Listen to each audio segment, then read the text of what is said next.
فقد افترى إثما عظيما. Assalamualaikum warahmatullahi wabarakatuh. Innal hamdalillah nahmaduhu wa nasta'inuhu wa nastaghfiruh wa na'udzu billahi min syururi anfusina wa min sayyiati a'malina. May yahdihillahu fala mudilla lahu wa may yudlil fala hadiyalah. Asyhadu an la ilaha illallah wahdahu la syarikalah wa asyhadu anna Muhammadan abduhu wa rasuluh. Qala Allah ta'ala ya ayyuhalladzina amanu taqullaha haqqa tuqatih wa la tamutunna illa wa antum muslimun. Fa inna saqal hadis kitabullah wa khairal hadi hadi Muhammad sallallahu alaihi wasallam wa syarrul umuri muhdatsatuha fa inna kulla muhdatsatin bidah wa kulla bid'atin dalalah wa kulla dalalatin finnar. Amma ba'd. Ikhwan fillah, azanillahu wa iyyakum.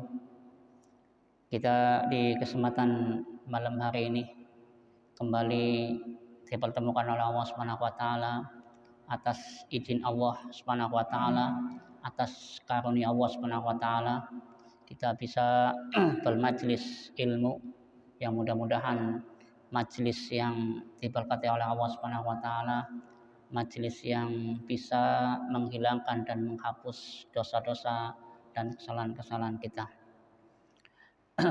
Wan fitina sanillahu wa yakum. Kita melanjutkan kajian kita pada tafsir Al-Qur'an Al-Karim, di mana kita masih pada ayat yang ke-83 pada surat Al-Baqarah. Allah Subhanahu wa taala menyebutkan di ayat ini adalah berkaitan dengan perjanjian Allah Subhanahu wa taala dengan Bani Israel. Di mana kita telah membahas beberapa poin tentang perjanjian Allah Subhanahu wa taala dengan Bani Israel, yaitu yang pertama, hendaknya mereka itu menyembah hanya kepada Allah. Kemudian yang kedua, berbakti kepada kedua orang tua. Ketiga, berbuat baik kepada kerabat. Kemudian berbuat baik kepada anak yatim. Nah, ini 4 poin ini sudah kita bahas. Poin yang kelima adalah berbuat baik kepada wal masakin, kepada orang-orang miskin. Nah, Islam pun mengajarkan kepada kita untuk berbuat baik kepada orang-orang miskin. Dan ini menunjukkan pada kita bahwa ajaran Islam itu adalah betul-betul ajaran rahmatan lil alamin. Ajaran yang membawa rahmat untuk alam semesta ini. Karena Islam itu ternyata mengajarkan tentang bagaimana ada kekhususan perhatian terhadap orang-orang miskin saja. Miskin. Islam tidak mengajarkan bahwa berbuat baik itu hanya kepada orang-orang kaya saja.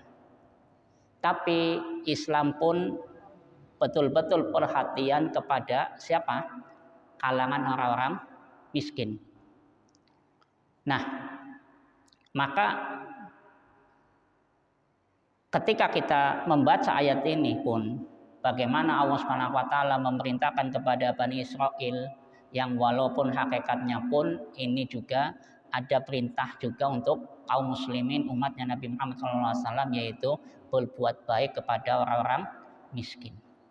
Karena kita dapati Nabi Muhammad SAW bahkan pernah ditegur oleh Allah Subhanahu wa taala ketika Nabi hendak berdakwah dan memfokuskan dakwahnya kepada orang-orang kaya. Karena Nabi memandang kalau orang-orang kaya ini masuk Islam, menurut dengan ajarannya Nabi, maka orang-orang sekitarnya pun akan ikut juga. Ternyata ketika Nabi ada niat dan ada keinginan pengen mengkhususkan dakwahnya kepada orang-orang kaya saja, maka ternyata Allah pun menegur Nabi Muhammad SAW. Ada 2 ayat, di mana 2 ayat ini teguran dari Allah untuk Nabi Muhammad SAW. Ketika Nabi pengen berkehendak untuk apa? Memfokuskan dakwahnya kepada orang-orang kaya saja. Nah, kita lihat pada ayat yang ke-52 pada surat Al-An'am. Di surat Al-An'am ayat yang ke-52. Allah Subhanahu wa taala menegur Nabi Muhammad SAW. Allah berfirman, "Wala tadrudil ladina yad'una rabbahum bil ghadati wal 'ashi yuriduna wajhahu ma 'alaika min hisabihim min syai' wa ma min hisabika 'alaihim min syai'." Allah Subhanahu wa taala berfirman, "Wala tatrudil ladina yad'una rabbahum." Dan janganlah kamu usir orang-orang yang mereka berdoa, mereka menyeru, mereka beribadah kepada Allah bil ghadati wal 'ashi, baik itu di pagi hari ataupun di sore hari. Yuriduna wajhah, di mana mereka mengharapkan wajah Allah Subhanahu wa taala.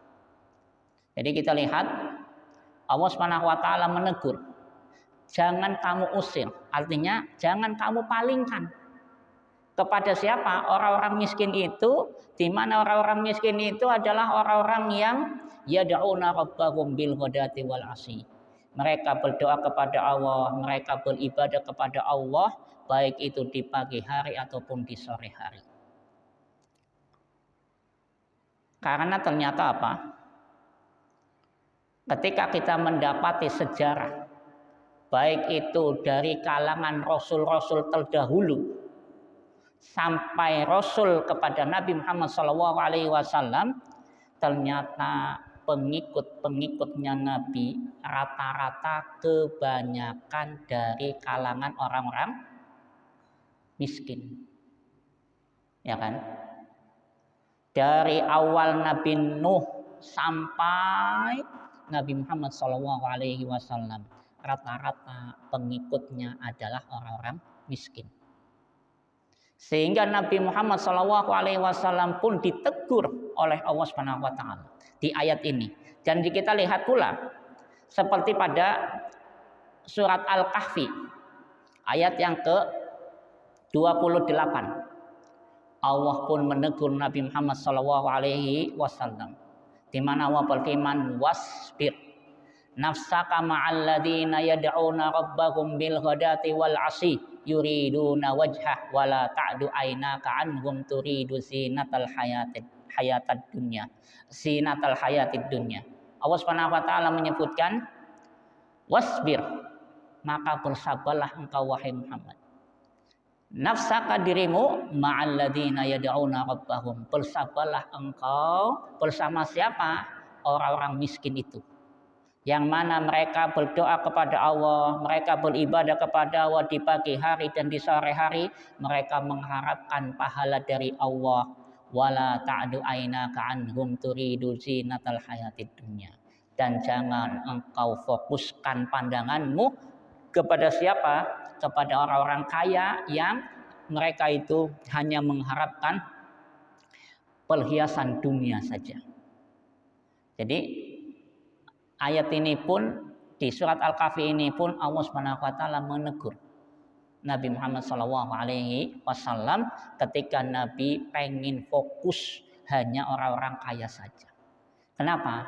Engkau diutus itu untuk semua manusia. Nabi diutus adalah untuk semua manusia, baik itu dia kalangan orang kaya ataupun kalangan orang miskin, baik kalangan pejabat atau bukan pejabat, raja atau bukan raja, ya kan? Darah kalangan orang berdarah merah atau bukan darah anak darah biru. Yang jelas Nabi Muhammad SAW itu di dua ayat ini, dan dua ayat ini menunjukkan bahwa Nabi adalah Nabi yang jujur, ya kan? Kenapa? Dua ayat yang menegur kesalahan Nabi, tapi tetap Nabi menyampaikan kepada umat, ini loh, saya pernah berbuat salah dan saya ditegur oleh Allah SWT langsung. Kalau Nabi pembohong, tentu ayat ini tidak akan disampaikan kepada umat, ya kan? Tapi Nabi tetap menyampaikannya. Nabi betul-betul seorang Nabi yang jujur, yang menjalankan amanahnya, sehingga apa? Ayat ini pun disampaikan. Kira-kira bisa nggak Nabi menyembunyikan ayat ini? Bisa, tapi tetap Allah akan apa? Menghukumnya. Kan seperti itu.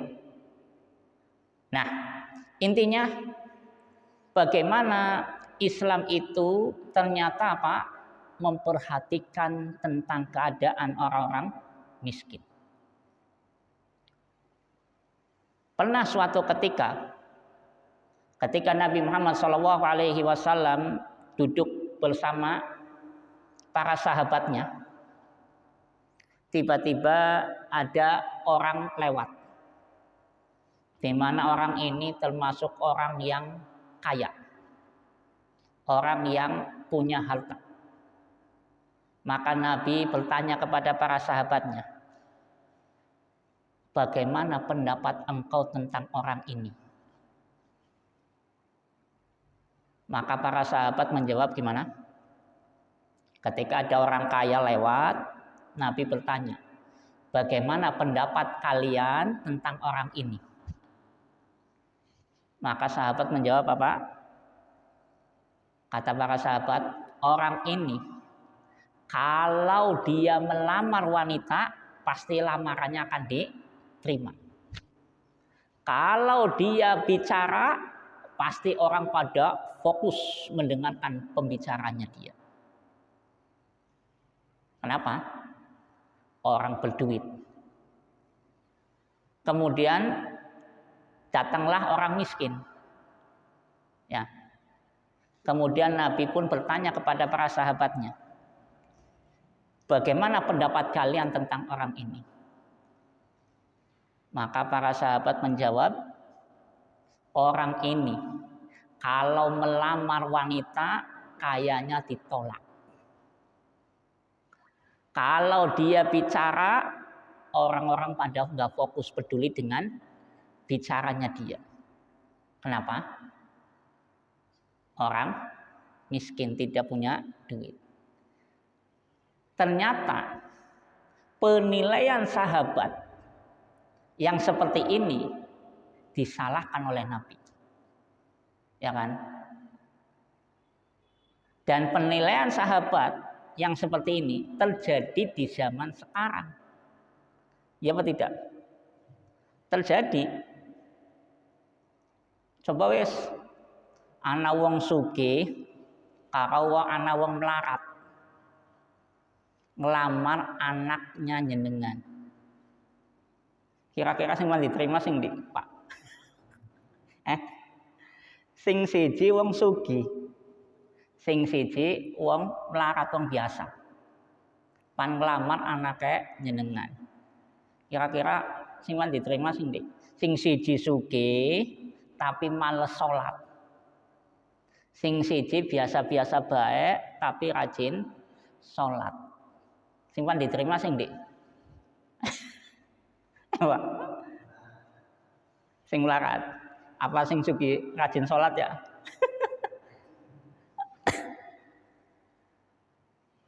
Umum. Ketika sahabat Nabi Muhammad SAW ditanya oleh Nabi, ternyata sahabat pun jawabnya seperti itu. Orang ini kalau dia melamar wanita pasti diterima lamarannya. Nah, ternyata Nabi Muhammad SAW menganggap tidak.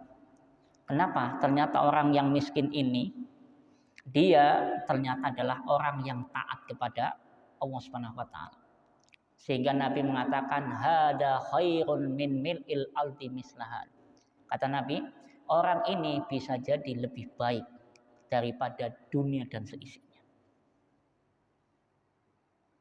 Kenapa?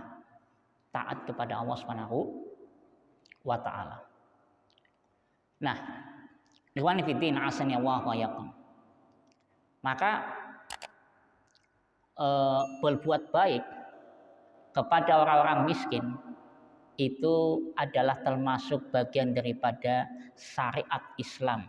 Syariat yang menunjukkan tentang ternyata Islam itu bukanlah ajaran terorisme.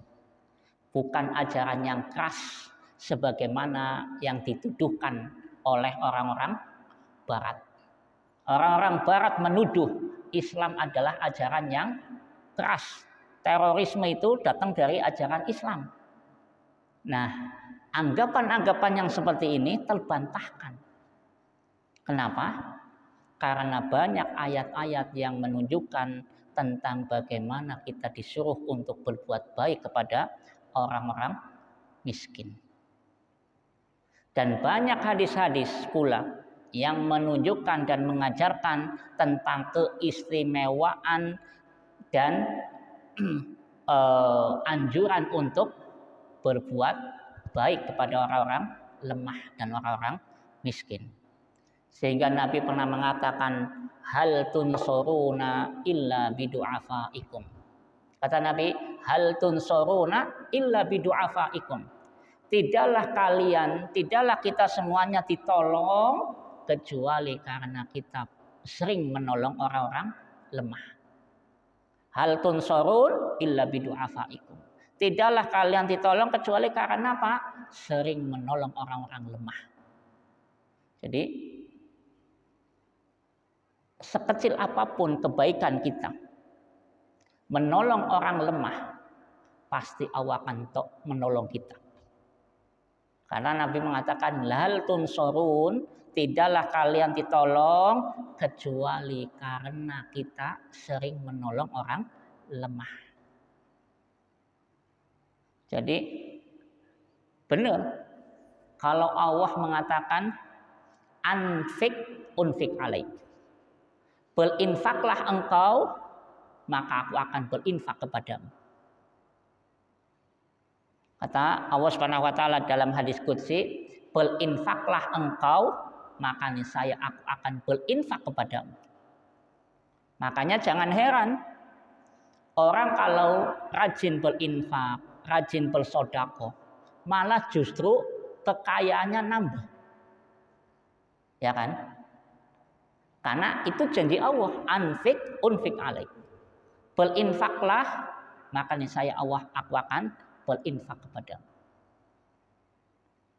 Jadi tidak heran tadi ketika seseorang gemar berinfak malah justru kekayaannya bertambah. Kalaupun tidak bertambah, ya kekayaannya tetap segitu-gitu toh. Tapi kita lihat ada positifnya pasti. Orang berinfak, orang beramal soleh, orang berbuat kebaikan, itu pasti ada positifnya. Kalau ada orang mengatakan, loh katanya hadis tadi mengatakan anfik unfik alaik. Berinfaklah engkau, maka aku akan berinfak kepadamu. Kalau ada orang mengatakan, kok saya duitnya segini-gini aja? Ya, saya gemar bersedekah, saya gemar berinfak, kok duitnya saya segini-gini saja. Maka kita katakan bisa jadi infaknya engkau Allah ganti. Memang Allah mengatakannya Allah akan menginfakkan. Tapi bisa jadi infaknya Allah tidak berupa apa? Duit. Tapi apa? Hidup kita jadi tambah berkah. Ya kan, waktu kita berkah, anak-anak kita berkah, karena amal solehnya kita, karena infaknya kita, karena sodakohnya kita, karena kita gemar menolong orang yang susah, gemar menolong orang lain, maka Allah pun menolong kita. Dalam bentuk apa? Anak-anak kita sehat, ya kan? Anak-anak kita jadi nurut, ya enggak? Anak-anak kita ternyata Masya Allah sholatnya bisa tepat waktu. Ini bisa jadi buah daripada apa? Amal soleh kita. Buah daripada sodako kita. Buah daripada kita perhatian kepada orang-orang miskin, orang-orang fakir dan seterusnya.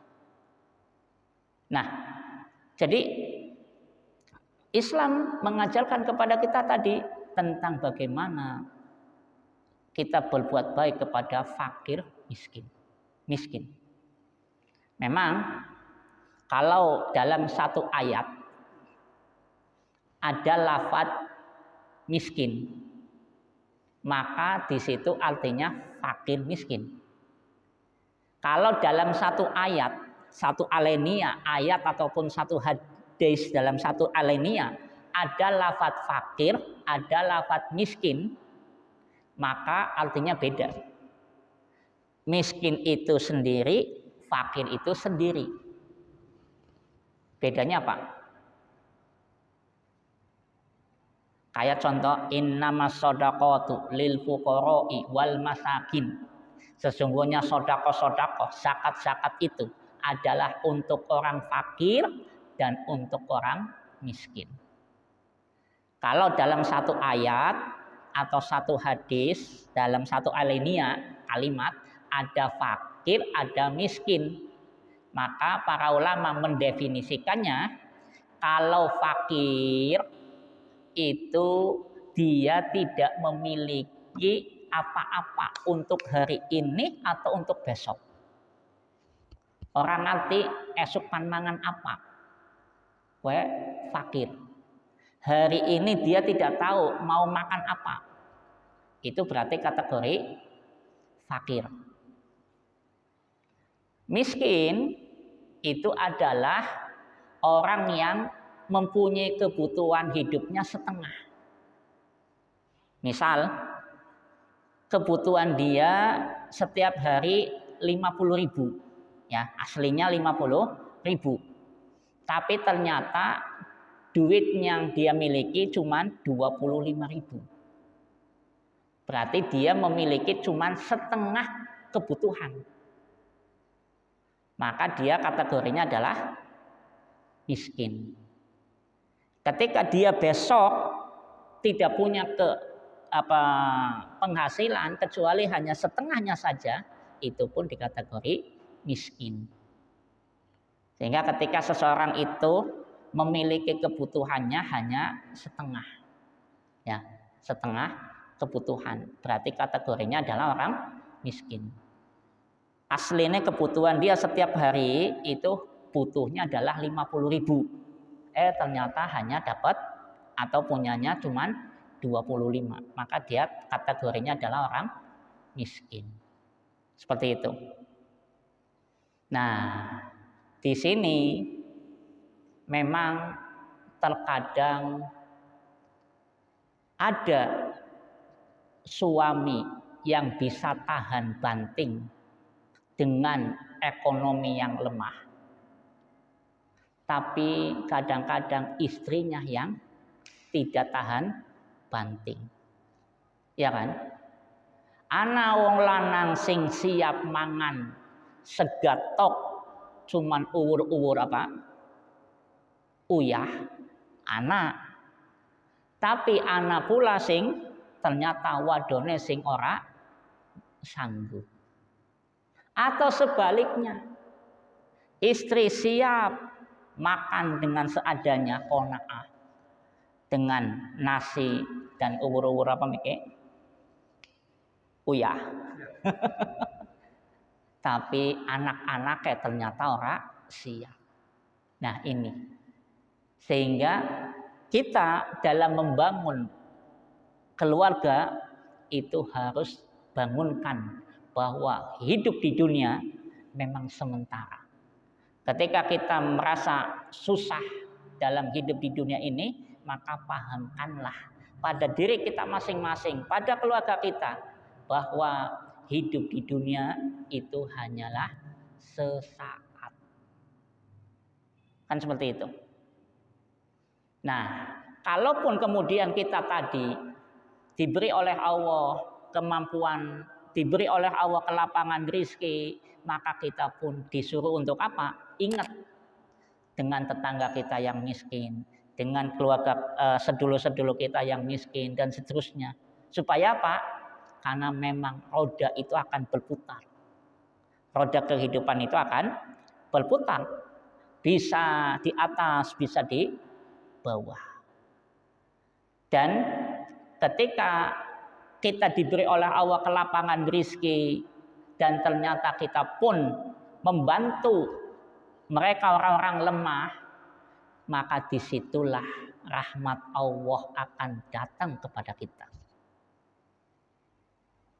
Kita akan mendapatkan rahmatnya Allah, keberkahan hidup, salah satunya dengan kita peduli dengan orang-orang yang susah di antara kita.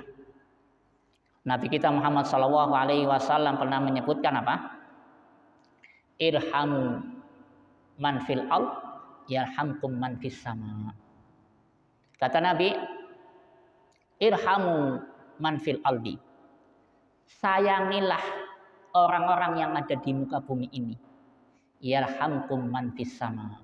Maka niscaya Allah yang ada di langit akan menyayangi kalian, akan menyayangi kita. Jadi salah satu untuk mendapatkan rahmatnya Allah, kasih sayangnya Allah SWT, salah satunya adalah dengan kita menyayangi orang-orang yang ada di sekitar kita. Adanya kepedulian dengan orang-orang miskin, orang-orang yang lemah di antara kita. Karena memang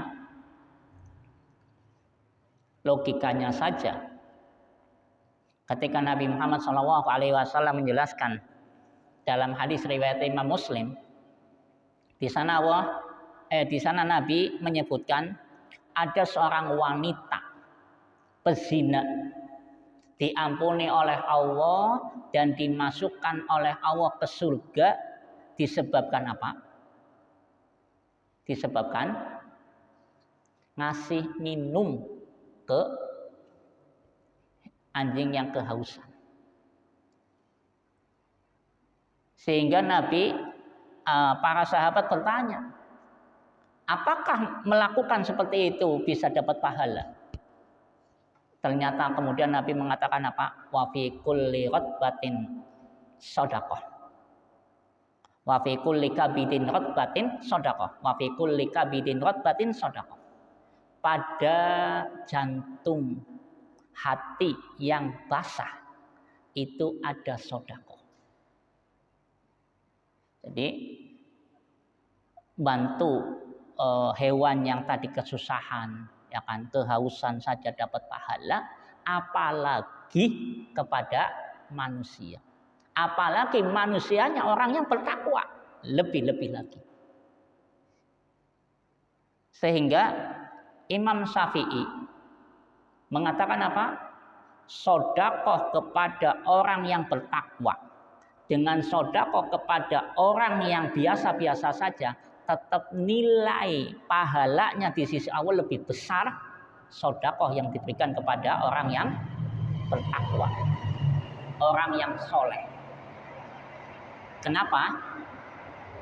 Karena sedekah yang kita berikan kepada orang yang bertakwa, maka dengan sedekah itu orang yang bertakwa ibadahnya semakin tambah rajin. Dia akan semakin ibadahnya, kutnya atau gizinya itu digunakan untuk apa? Untuk ketaatan. Kan seperti itu. Ketika kita memberi makan, memberikan sedekah kepada orang-orang yang soleh, orang-orang yang bertakwa, maka otomatis kekuatan dia, gizinya dia gunakan untuk ketaatan kepada Allah Subhanahu wa taala. Makanya nilai sodakohnya itu jelas lebih, pahalanya lebih banyak dibandingkan dengan sodakoh yang diberikan kepada orang biasa saja. Dan memang kita ini dianjurkan untuk mempunyai satu nilai pahala amalan soleh yang tidak diketahui oleh orang lain.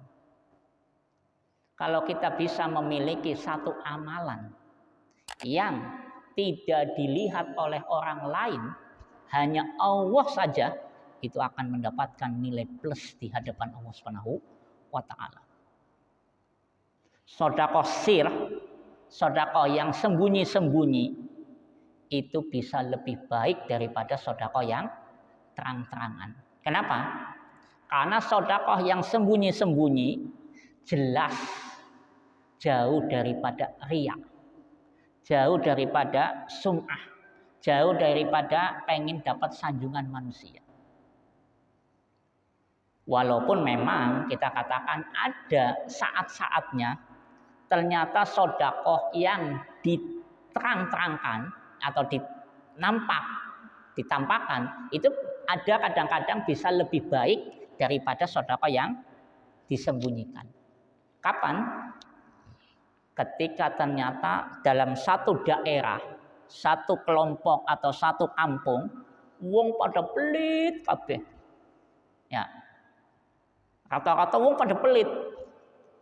Hampir semuanya pelit. Maka kita bersedekah terang-terangan. Dalam rangka niatannya kita adalah orang lain tergugah. Orang lain termotivasi. Maka sedekah yang seperti ini itu bisa lebih baik daripada sedekah yang sembunyi-sembunyi. Memang kita katakan tadi apa?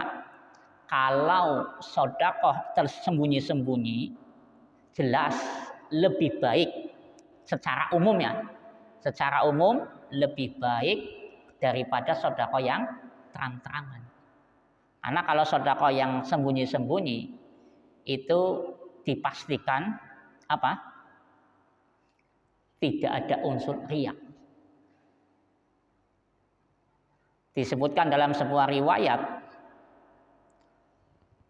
Zainal Abidin, Ali bin Zainal Abidin itu adalah orang yang hampir galdina ngetok-ngetok pintu wong-wong miskin. Tengah wengi tok-tok-tok dalah beras. Maning tok-tok-tok dalah beras. Sehingga orang-orang miskin itu setiap kali tengah malam itu buka pintu anak beras, anak gandum. Wong pada orang ngerti. Ki singai sapa? Ya kan? Luar biasa. Setelah Ali bin Zainal Abidin ini meninggal, baru orang-orang miskin kelangan. Sing biasa ngetok-ngetok pintu dan ing langka wis ora ana. Sing biasa kadang-kadang sing biasa subendina ana beras, ana gandum nang ngarep lawang, ki saiki langka. Saiki ora ana. Oh, berarti beliau. Jadi sekian tahun melakukan seperti itu orang pada orang ngerti. Ya kan? Kan luar biasa. Satu amalan yang tersembunyi yang ternyata tidak ada orang yang mengetahuinya. Dan ini tadi menunjukkan pada kita bagaimana kepedulian orang terhadap orang-orang lemah. Dan kita tahu ketika seseorang dengan kekayaannya dia bersedekah, maka kekayaannya itu akan bisa membantu dia di alam kuburnya dia. Dia akan terus mendapatkan aliran pahala dari sedekah yang dia amalkan. Sedekah yang dia berikan kepada orang-orang fakir dan miskin tadi. Kemudian ikhwani fillah asinallahu wa yakum. Ayat berikutnya wa qulu linnasi husna, dan berucaplah dengan ucapan yang baik. Dan berucaplah dengan ucapan yang baik. As-Syaikh As-Sa'di rahimahullah menyebutkan ucapan yang baik wa minal qaulil hasan adalah amruhum bil ma'ruf wa nahyuhum 'anil munkar. Ucapan yang baik, bentuk ucapan yang baik adalah memerintahkan orang untuk berbuat baik dan mencegah perbuatan mungkar. Itu termasuk bagian pada wa qulu linnasi husna. Ucapkanlah dengan ucapan yang baik. Wa ta'limuhum al-ilma. Mengajarkan ilmu itu pun bagian daripada ucapan yang baik. Ngajarin Iqra, ngajarin baca Al-Quran, itu nilainya luar biasa. Makanya saya pernah sering mengatakan ustadz sing ngajari Iqra bisa jadi pahalanya lebih banyak daripada kita, ya kan? Ustadz sing ngajari Iqra bisa jadi pahalanya lebih banyak daripada kita. Kenapa? Karena lantunan ayat yang dibaca oleh murid-muridnya dia pun akan mendapatkan pahala. Kita bisa membaca Al-Quran itu karena ustadz-ustadz itu, ya kan? Dari kita tidak tahu alif ba ta sa jim ha dan seterusnya, kita bisa membaca, maka ustadz-ustadz itu akan mendapatkan pahala. Kalau satu ustadz bisa mengkader 1000 orang, 1000 orang mengkader 1000 lagi, wah itu udah pahalanya yang luar biasa. Kan seperti itu. Sehingga bentuk daripada kata Syekh As-Sa'di wa qulu linnasi husna, ucapkanlah yang baik, adalah bentuknya salah satunya mengajarkan ilmu. Kita tebarkan ilmu, sebarkan ilmu yang bermanfaat. Apa yang kita miliki, baik itu ilmu atau apa, kita sebarkan. Itu bentuk daripada amal soleh yang kaitannya dengan mengucapkan yang baik. Wallahu ta'ala alam. Wassallallahu ala nabiyina Muhammad wa ala alihi washabihi ajmain. Subhanaka asyhadu an la ilaha illa anta astaghfiruka wa atubu ilaik. Assalamualaikum warahmatullahi wabarakatuh. ومن يشرك بالله فقد افترى إثما عظيما